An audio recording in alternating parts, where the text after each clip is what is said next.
Good everyone and welcome back to North London Narratives. Today guys we're going to be talking about Tottenham Hotspur. So guys, for the first time in my life, Tottenham Hotspur have had a big win and I genuinely don't know how to feel.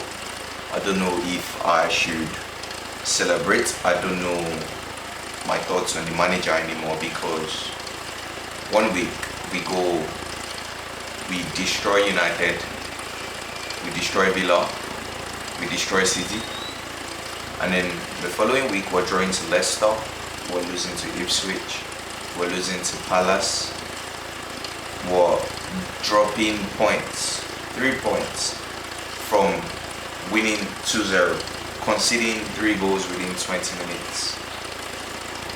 And rival fans that my friends, they tell me, oh, it's exciting.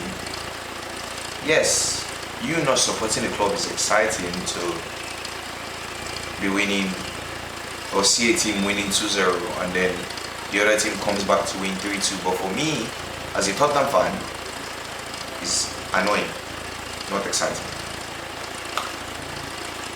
At the beginning or going into the summer, I was definitely behind Ange.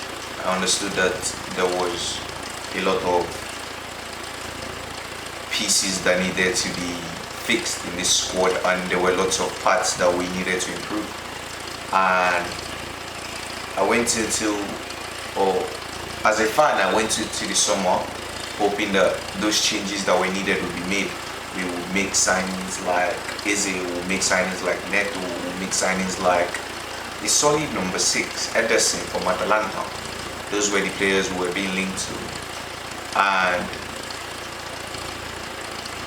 at the end of the window, I sat here wondering what had just happened, what Tottenham Hotspur had just done with this transfer window, spending 40 million on Ange Postecoglou, an 18-year-old from Leeds United, spending 25 million or 28 million, I can't remember how much, on Odegaard, re-signing Timo Werner, when all season long the manager was saying that he needed to improve the attack, and the only genuine first team addition that we made to the starting 11 was Solanke.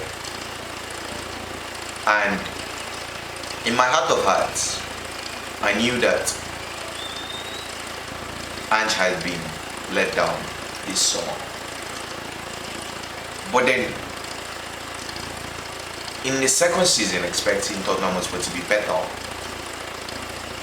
the first game of the season, I see exactly what I was watching last season, where we dominate, we have chances, we do not take them, and we get punished. And that was the way the game was going against Leicester on the first day of the season, until the Bentancur injury, which was able to calm the game down for us and make us, or allow us to salvage a draw. And then again, I'm watching our match against Palace, I'm watching our game against Ipswich, and I'm like, in your second season, you're meant to be improving, you're meant to be better than last season. We're 10th on the table. No, 10 games in, had won 5, lost 5, and was 8th position, and Tottenham fans were calling for his head. And Postecoglou is 11 games in, has won 5, lost 5, drawn 1, is 10th on the table, and Tottenham fans are telling me to calm down. Genuinely speaking, I don't know where to be, because at the beginning of this season, I know what I was saying.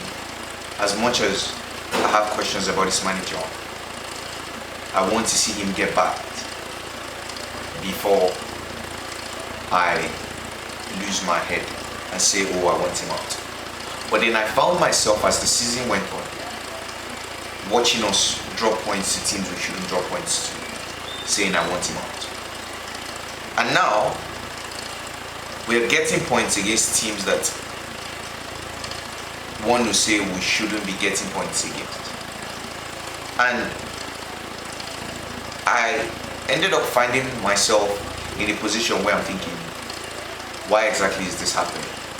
And I have a theory. I think that Tottenham Hotspur play our best football in transition. I don't think with players we have, we can play like a Manchester City where you're dominating the ball and you're like breaking teams down. And let me explain what I mean by that. If you look at the profile of players we have, let me start with our best front three. We have Son, who played his best football under Jose, Conte, Nuno. He won the Golden Boot under, I think, Conte or Jose, one of them. I think Conte. He won the Golden Boot under Conte. He played his best football running in behind defenses. Solanke is coming for Bournemouth, who have always been a lesser team. They've always played on the counter-attack. Even under Iraola, it's the exact same thing. They sort of play transitional football, not possession football. They play chaos football basically. Brennan Johnson is coming from Nottingham Forest, where they play on the counter-attack as well.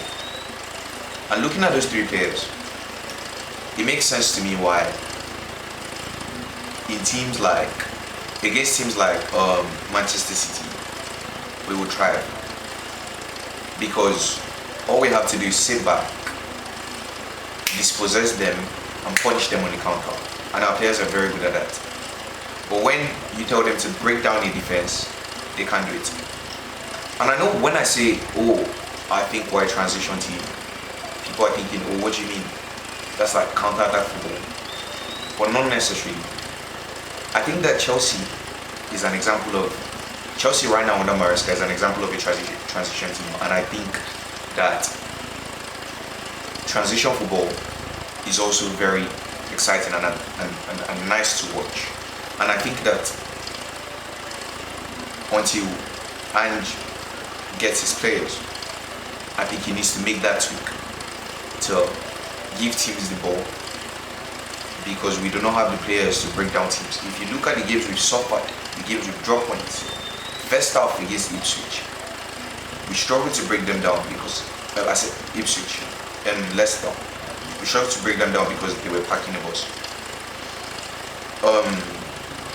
These guys, Crystal Palace, they were physical, they played 5 in the midfield, absolutely destroyed us in the midfield, or 6 in the midfield, I can't remember how many. But all our players had 2 men on them.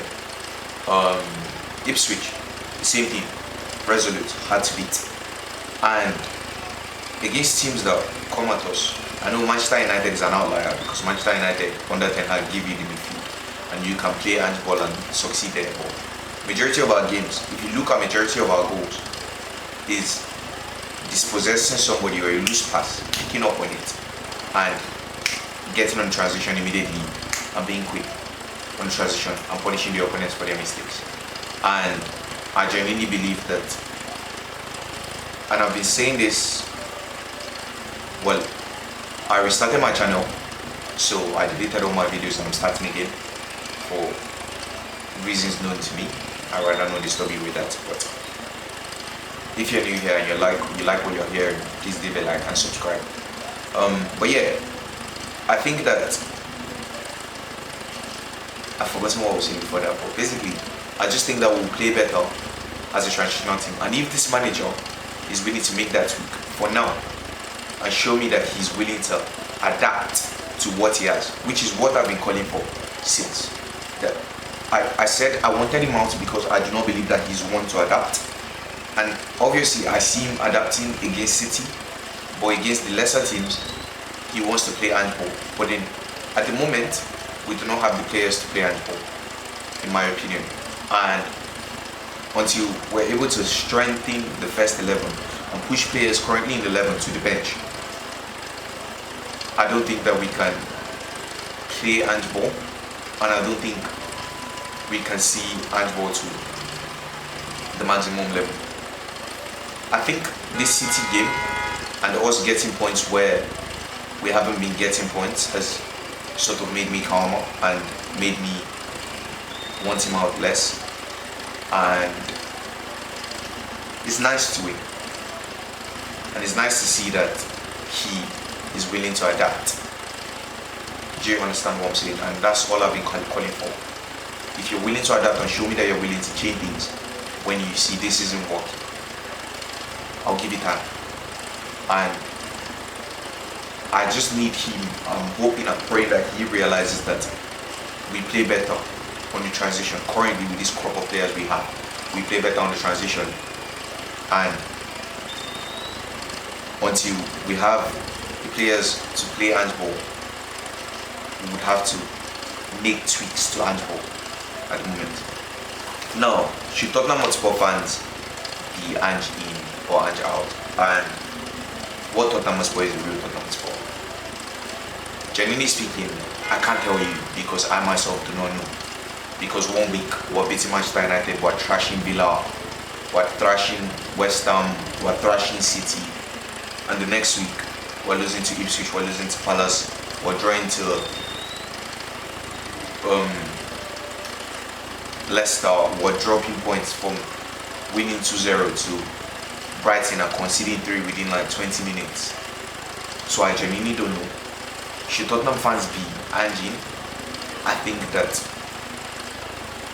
like me, and you're entitled to your own opinion. Let me know your thoughts in the comments, by the way. But like me, I think that if we're going to drop points where we're meant to win points, and we're going to get points where we didn't expect to get points, I think over the course of the season it's going to even itself out. And I understand that we're going to play more of the games that we should win than we should lose, which is a bit concerning. But I hope, like I said, this manager notices this, that we're a transitional team. And for now, I would say once again I'm Ange, and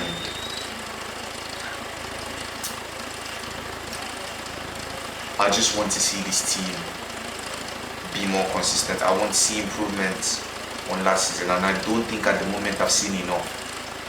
I don't think at the moment I've seen enough to convince me. Obviously, this City result is a huge step in the right direction. The result could have gone either way, but I mean, the fact is we ended up on the winning side, a thrashing in their home. So I'll take that any day, anytime. And for now, I'm Ange, and hopefully if I continue to see this team growing and developing and going in the right direction and building consistency and improving on what I saw last season, and going into the summer making additions to the first team, not wasting 40 million on Achigre. And I understand a lot of English people tell me he's a generational talent and everything. I'm not English, and I don't watch him as much as people do. And all the times I've seen him this season, he has been out of position and he has been off, if I'm being honest. And I understand he's playing out of position, but that's 40 million that could have gone to an Eze or a Neto. No, 40 million plus 25 on Odobe, you could have spent it on a Neto one, a better winger, if you get what I'm saying. That's how I see it, until Achigre proves me otherwise. But that being said, as long as I see this team improving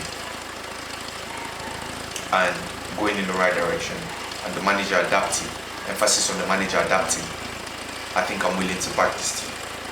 And I just hope that my affection for the team comes back again, because right now I feel numb.